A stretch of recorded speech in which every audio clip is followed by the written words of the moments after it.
Hola, ¿cómo les va? Sean bienvenidos a una nueva entrega de Derecho Privado 2. En esta ocasión vamos a proponer una nueva clase referida a los contratos de préstamo. Un nuevo contrato o dos nominados por el Código Civil y Comercial que tienen sus diferencias con los contratos que vamos viendo hasta el momento, en especial con el contrato de depósito. Para esta ocasión tenemos previsto hablar de dos contratos, el contrato de mutuo por un lado y el contrato de comodato por el otro lado. Como ustedes verán a continuación en pantalla, vamos a darle soporte a estas clases en el Código Civil y Comercial de la Nación, porque estos contratos están previstos desde el artículo 1525 hasta el 1541 y sugerimos también repasar o estudiar las obligaciones de dar sumas de dinero y entre ellas los intereses que están previstos en el artículo 765 al 772 del mismo digesto del Código Civil y Comercial de la Nación. Desde luego, cuando hablamos de préstamo, estamos queriendo significar a la obligación que tiene una parte de entregar a otra una determinada cantidad de cosas, solamente que no la entrega para que la guarde y la custodie o la vigile, como era el caso del contrato de depósito, sino para que la use o la consuma con autorización de ello o no, en propiedad o no, y al cabo de un tiempo se la devuelva a la misma cosa o a la misma cantidad de cosas en la misma especie, calidad y género. Este es el contrato de préstamo. Es como cuando un compañero te pide, préstame la lapicera o la goma de borrar o el celular. Estos son los contratos de préstamo. Tienen la obligación de devolver, de restituir la cosa a su dueño. O si te presta cosas fungibles, tenés que devolverle la misma cantidad, calidad y especie. Esto va a ser considerado, los préstamos, como el germen y la base de lo que hablaremos en otras clases como los contratos de crédito. Sin lugar a duda, el contrato de mutuo ya es un contrato de crédito porque significa el adelanto de cosas presentes a cambio de la obligación futura de pagar, de restituir, de devolver con malos intereses. Vamos pues al análisis de estos contratos, no sin antes recordar la clasificación de las cosas que seguramente hemos estudiado en Derecho Privado 1 o Derecho Civil, porque depende la entidad de las cosas, va a variar uno u otro contrato de préstamo. ¿Por qué? ¿A qué clasificación nos estamos refiriendo? A aquella que distingue las cosas en fungibles y no fungibles. ¿En función de qué es esta clasificación? Las cosas fungibles son las que pueden sustituirse, reemplazarse por otra de la misma calidad, cantidad y especie, porque una cosa de una especie equivale a otra de la misma especie, mientras que la cosa no fungible es todo lo contrario. Entonces decíamos que la cosa fungible puede sustituirse por otra de la misma calidad, cantidad y del género. Por ejemplo, si yo a ustedes les presto una X cantidad de dinero, desde luego ustedes no me van a devolver los mismos billetes porque les estoy entregando cosas fungibles y por ende autorización para el consumo de esas cosas, justamente porque al ser fungibles pueden reemplazarse por otra de la misma cantidad, calidad y especie. No me van a devolver los mismos billetes, pero sí me van a devolver la misma cantidad de dinero. No ocurre lo mismo con las cosas no fungibles, porque una cosa de una especie no equivale a la otra y desde luego no puede sustituirse por otras de la misma calidad, cantidad o género. Luego, si yo te facilito mi motovehículo, mi automóvil, es una cosa no fungible. No me puedes devolver al cabo de un tiempo otro automóvil que no sea el mío. Lo mismo resulta si prestas una lapicera a tu compañero, si le prestas el celular, son cosas no fungibles. Entonces, cuando tengamos una especie de cosas o bien la otra, va a depender esta clasificación para uno u otro contrato de préstamo. Como veremos ahora, de la clasificación de las cosas tenemos que las cosas fungibles, aquellas que pueden ser sustituidas por otras de la misma cantidad, calidad y especie, dan lugar al contrato de mutuo. Y es el mutuo un préstamo de consumo. Es el contrato por el cual una de las partes entrega a otra en propiedad, autorizando a usar y a consumir la cosa para que al cabo de un tiempo le devuelva la misma cantidad de cosas. Mientras que cuando las cosas son no fungibles, el contrato se llama comodato y ya no es un préstamo de consumo, es un préstamo de uso, donde quien te presta en comodato no te da la propiedad ni te da la autorización para que lo consumes. Simplemente te autoriza al uso y a la posterior devolución de la misma e idéntica cosa prestada. Vamos a comenzar el análisis del contrato de comodato. Decimos del contrato de comodato como aquel en virtud del cual una parte llamada comodante, como veremos luego, adquiere el compromiso o la obligación de entregar una cosa no fungible a otra, que se va a llamar, quien reciba, comodataria. ¿Para qué? Para que la comodataria se sirva en principio gratuitamente de esa cosa y al finalizar el plazo proceda a restituir la misma e idéntica cosa. Estos son los elementos del contrato de comodato. Una parte se obliga a entregarte una cosa no fungible en préstamo para que la otra parte que la recibe utilice y se sirva gratuitamente de ella y luego esa parte que se sirvió restituya la misma cosa recibida, como si en medio del examen le prestamos a un compañero algún artículo escolar que tenemos entre nosotros. Las partes del contrato de comodato, como en casi todos los contratos que estamos viendo, hay dos centros de intereses. Partes netamente diferenciadas hasta por el nombre y también por el objeto o las obligaciones que adquieren. En el contrato de comodato tenemos una parte que es el comodante y la otra el comodatario. Este comodante, en primer lugar, es aquella parte, persona humana o jurídica, que se obliga a entregar una cosa no fungible en préstamo al comodatario. Y la comodataria o comodatario va a ser la persona humana o jurídica que reciba la cosa para usarla y luego restituirla al cabo de un tiempo cuando se le requiera la misma e idéntica cosa. Aquí tenemos a continuación, que podemos leer en pantalla, las prohibiciones en el contrato de comodato. Porque, por ejemplo, los tutores, sabemos que los tutores son representantes de menores de edad que no tienen padres, los curadores, que son los representantes de las personas con incapacidad o capacidad restringida, no pueden dar en préstamo los bienes de sus pupilos, es decir, los bienes de los menores y los bienes de las personas incapaces o con capacidad restringida. Si usted es curador o tutor, no puede prestar a otra persona los bienes, ¿no es cierto?, de la persona por quien ejerce la tutela o curatela. Tampoco los administradores de bienes ajenos, de sociedades, de empresas públicas o privadas, pueden prestar gratuitamente en comodato los bienes que están administrando. Esto es un acto de disposición donde no podemos darnos el lujo de realizar un préstamo gratuito de esta magnitud. Vamos a clasificar el contrato de comodato. En primer lugar, es consensual. Se perfecciona por el solo compromiso de las partes, por el mero consensus, como dicen algunos doctrinarios. Esto no era siempre así. Esto es consensual a partir del año 2015 con la reforma y la unificación de los códigos. Porque estos contratos de préstamo, antes del 2015, en el Código Civil de Vélez Arfiel y en el Código de Comercio, eran considerados contratos reales. ¿Qué quiere decir? Que anteriormente nacían y se perfeccionaban con la entrega de la cosa. Ahora, a partir del 2015, no.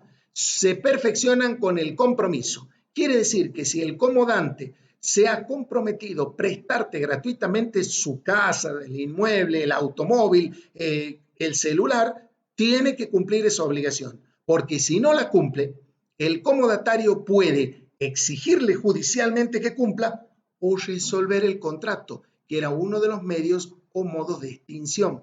Resolver el contrato significa, sin duda alguna, que una de las partes va a tener culpa en la terminación y puede estar obligado a pagar o resarcir daños e intereses. Entonces, en primer lugar, el contrato, y veremos para el mutuo también, es consensual, es bilateral porque genera obligaciones, como lo veremos luego, tanto para el comodante como para el comodatario. Es esencialmente gratuito. Esto es lo que lo diferenciará del mutuo. Gratuito porque al sacrificio de una parte puede no existir sacrificio de la otra, al igual que la donación.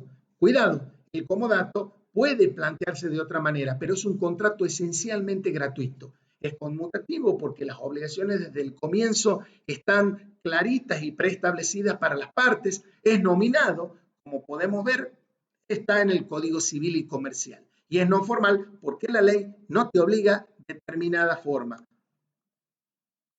Vamos a estudiar primero las obligaciones del comodatario, es decir, de aquella persona que se obliga a recibir este préstamo y a restituir la cosa. La primera obligación es usarla la cosa. Cuando decimos usarla la cosa, queremos decir que se obliga el comodatario a usarla conforme a su destino, a no degradarla. Desde luego, si yo recibo un automóvil o una casa como préstamo de uso gratuito, es para que la use conforme a su destino, no la puedo degradar, deteriorar, darle otro destino al de la naturaleza misma de las cosas o darle otro destino, no puedo, ¿no es cierto?, que no haya sido convenido. Usar la cosa conforme al destino. Desde luego, si yo estoy usando la cosa como comodatario, tengo que pagar los gastos ordinarios. También, para pagar los gastos extraordinarios, recordemos, debo notificar previamente, como en el depósito, al comodante para que circunstancias extraordinarias me autoricen el pago de los gastos extraordinarios. Desde luego, si uso la cosa para luego restituirla, tengo que conservarla, poner toda mi diligencia para conservarla, pero es distinto a la conservación del depósito, porque en el depósito usted tenía una guarda o vigilancia pasiva porque no le permitían usar la cosa. Aquí es un contrato de préstamo donde usted va a usar la cosa conservándola, realizando todas las medidas tendientes a poder restituirla en la misma idéntica forma en que fue recibida. Desde luego, el comodatario tiene que responder por la pérdida o el deterioro de la cosa. Ojo, aun cuando se hubiera producido con caso fortuito o fuerza mayor. Esto es lo que distingue del depósito, porque la parte depositaria no respondía en caso fortuito o fuerza mayor. Aquí el comodatario está usando de la cosa y responde en caso fortuito o fuerza mayor, salvo que el comodatario demuestre que el caso fortuito o fuerza mayor igual se le hubiese producido al comodante si es que la cosa se encontraría en cabeza del comodante, razón por la cual en este caso el comodatario no habría de responder. Y por último, tiene que restituir la cosa, devolverla. ¿A quién? Al comodante, devolverla con más sus frutos. Nosotros recordábamos, vez pasada, también en el depósito, que no puede supeditar la restitución de la cosa a la circunstancia de que el comodante no es propietario. El comodatario debe darle la cosa y restituirle al comodante. Ahora bien, si conoce que la cosa le hubiese sido robada o hurtada al verdadero propietario y el comodatario lo conoce al verdadero propietario, entonces tiene que avisarle el comodatario al comodante, al propietario, para que realice la denuncia correspondiente, pero no puede negarse a la entrega de la cosa a quien le ha dado en préstamo, es decir, al comodante. Por ejemplo, si alguien viene y a ustedes les presta una cosa, ustedes no pueden negarse a restituir diciendo, no te voy a devolver porque vos no sos el dueño, yo sé quién es el dueño. No puedes supeditar la entrega. Lo que tienes que hacer es, si conoces quién es el dueño, avisarle para que realice la denuncia, pero vos no te puedes negar a restituir.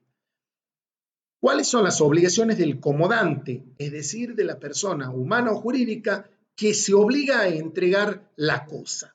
Bueno, en primer lugar, debe entregarla la cosa en tiempo y lugar determinado, porque es un compromiso y si no la entrega, bueno, pues va a estar en un incumplimiento contractual que va a lugar a que se exija el cumplimiento o bien la resolución por el no cumplimiento. tiene que permitir el uso. Este permitir el uso significa permitir el uso a las condiciones normales de la cosa. También debe estipular o puede estipular un tiempo para la entrega, y si se ha estipulado un tiempo, debe respetar ese tiempo. No necesariamente el comodato tiene un tiempo de entrega, pues yo te puedo prestar una cosa hasta el momento en que yo la necesite y te pido que me la devuelvas, máxime si es gratuito. Pero si se ha estipulado un tiempo, el comodante debe en ese tiempo permitir el uso, no puede impedir que el comodatario lo use en ese tiempo. Desde luego, el comodante responderá por daños y perjuicios si es que la cosa tuviese algún vicio oculto, y también deberá reembolsar los gastos de conservación extraordinarios que no hubiesen sido a cargo del comodatario.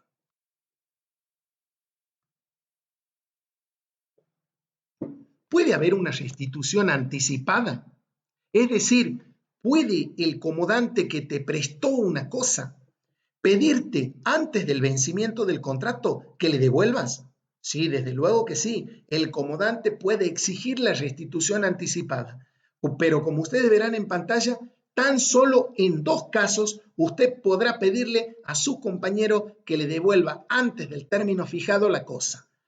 En el primer caso, si usted como dueño o comodante necesita servirse de la cosa en razón de un imprevisto o una urgencia. Si usted ha tenido un imprevisto o una urgencia, entonces está autorizado a pedir anticipadamente que el comodatario le devuelva, le restituya la cosa. O bien, si usted como comodante prueba que el comodatario está usando la cosa para otro destino distinto al de la naturaleza de las cosas, para otro destino distinto al pactado. Si usted se da cuenta que prestó una casa para vivienda, pero resulta que advierte que en esa casa no solo se está viviendo, sino que se ha puesto un supermercado y se lo alquila para fiestas, entonces usted puede pedir la restitución anticipada. Como le digo, en 2 casos, cuando necesite la cosa por razones de urgencia o algún imprevisto, o bien cuando advierte que el comodatario le está dando otro destino a la cosa.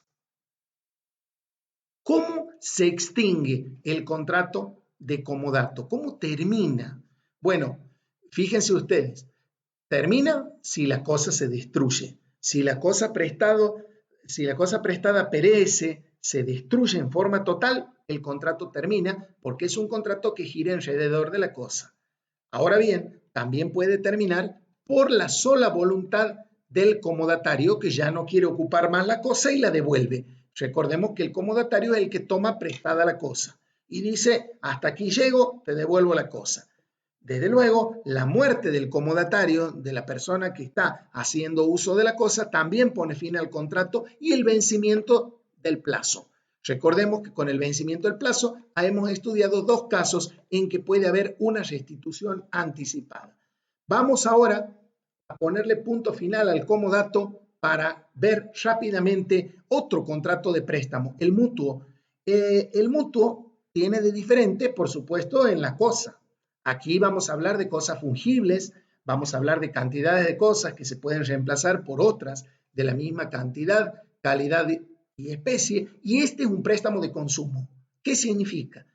Que el prestatario, la persona que recibe la cosa en préstamo, tiene la autorización de no solo usar, de consumir la cosa. Más aún, la cosa se le es dada en préstamo, pero en propiedad.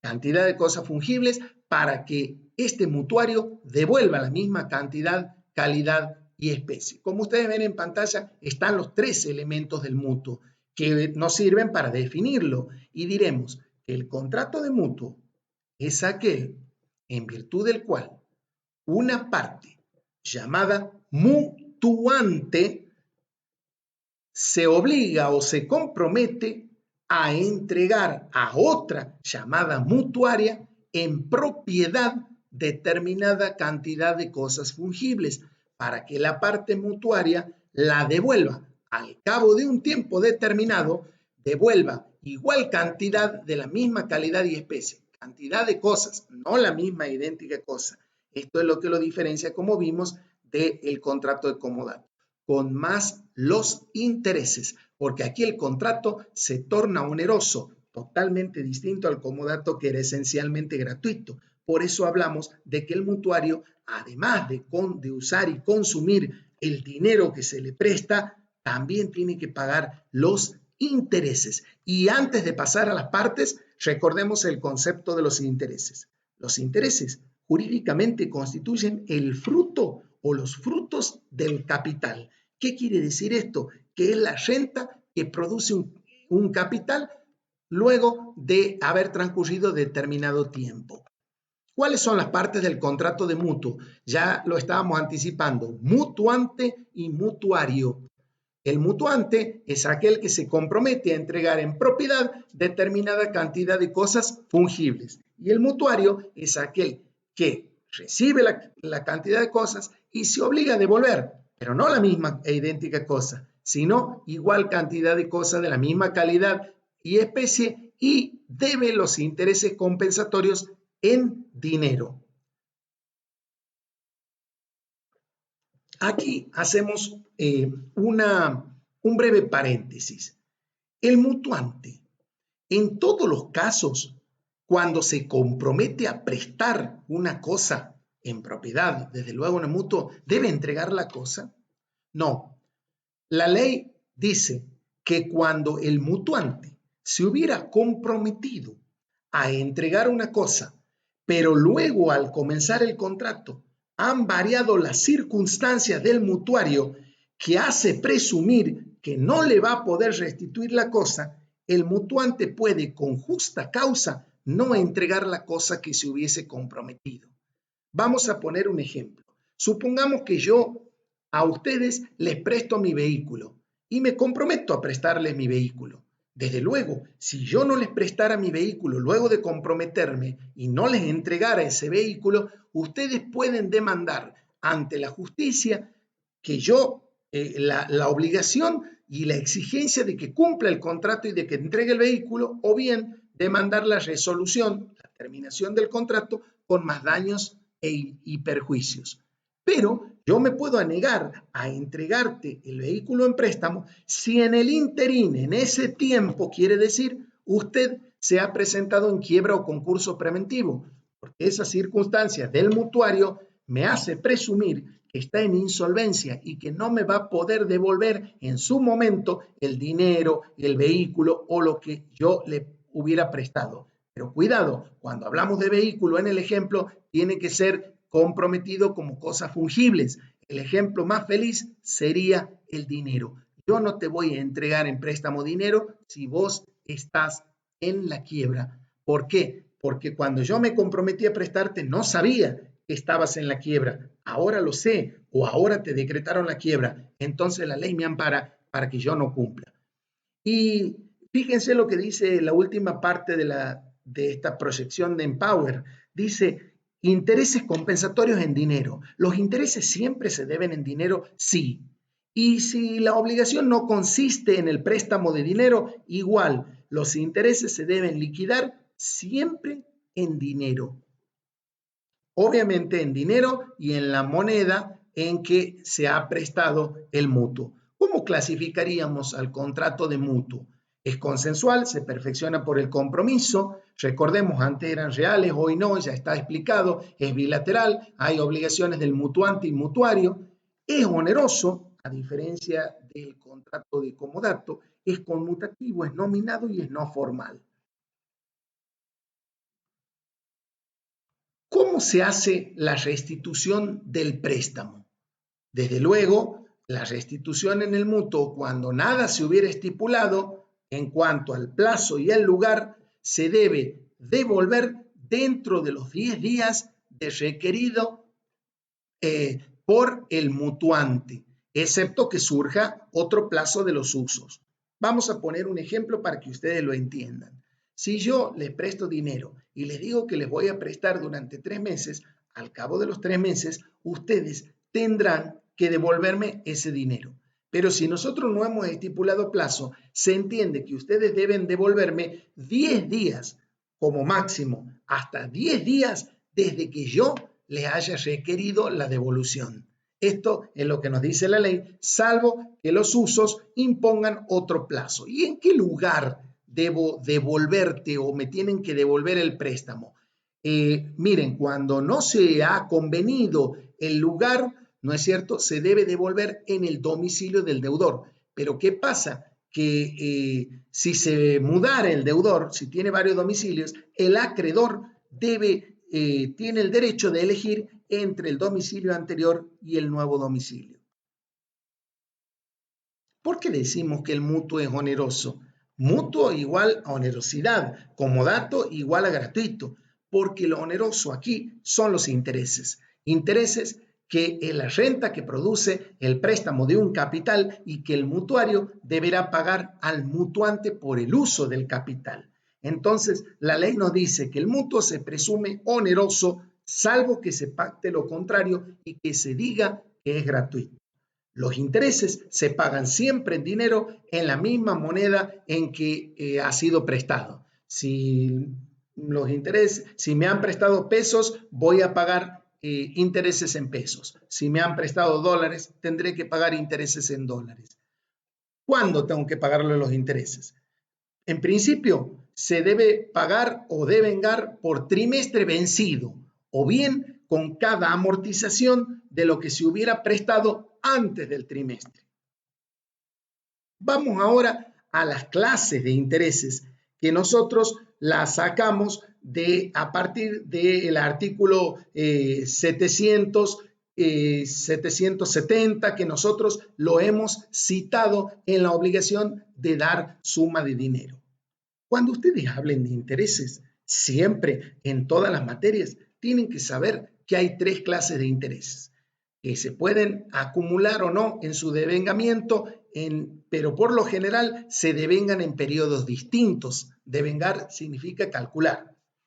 Tenemos los intereses, como ven en pantalla, compensatorios, moratorios o punitorios. Aquí llamamos compensatorios, que son los intereses que usualmente se pagan en el contrato de mutuo. Los compensatorios también se llaman convencionales porque surgen del acuerdo de las partes y se calculan o se van devengando desde el inicio de la obligación, desde que se me prestó el dinero hasta el vencimiento de la obligación. No importa que devuelva o no devuelva. Los compensatorios se calculan desde que yo he pedido prestado el dinero hasta que vence el momento en que deba devolver. Los moratorios no se llaman convencionales, se llaman legales, porque surgen de la ley, no del convencionalismo del acuerdo de las partes, y se devengan en otro periodo distinto. Se devengan a partir del vencimiento de la obligación hasta que la misma se debe pagar. ¿Y por qué se llama moratoria? Porque solo sí se van a calcular si es que la parte que tiene que devolver entra en mora. Y los punitorios son los dispuestos como cláusula penal por un juez como una condena en un proceso. Vamos a poner un ejemplo para graficar lo que les estoy explicando. Si ustedes hoy me prestan dinero, hoy ya comienza a computarse el interés compensatorio. Y si me dicen que me prestan el dinero durante 3 meses, el interés compensatorio se va a devengar durante 3 meses hasta que venza. Vencido el contrato, ya no se devenga más el interés compensatorio. Pero si yo no te devuelvo, comienza a computarse el moratorio desde la mora o desde el vencimiento hasta el efectivo pago. Y si esto va a juicio, un juez me puede imponer la pena de pagar otros intereses. Cuidado, porque el tema de los intereses punitorios no siempre funciona juicio de por medio. Cuando ustedes estudien impuestos, van a ver que la obligación impositiva calcula legalmente los intereses punitorios, legal y automáticamente. Bueno, para eso no van a tener que relacionar las actividades económicas, porque hay intereses punitorios en nuestro derecho privado y hay intereses punitorios en impuestos. Seguimos con las clases de intereses. Como les explicaba, los intereses compensatorios, también llamados convencionales, son los que fijan las partes o pueden fijarlo las leyes o pueden fijarlo los usos. Si ni las partes, ni las leyes, ni los usos lo fijan, quien va a fijar el interés compensatorio va a ser el juez cuando las partes se lo pidan. ¿Dónde está esto? En el artículo 767 del Código.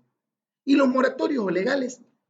Los moratorios legales que se devengan a partir del vencimiento lo fijan las partes, las leyes especiales, o si ni las partes ni las leyes especiales lo fijan, las reglamentaciones del BCRA, del Banco Central de la República Argentina, quiere decir esto, lo va a fijar. ¿Dónde está esto? Está en el artículo 768 del Código Civil y Comercial.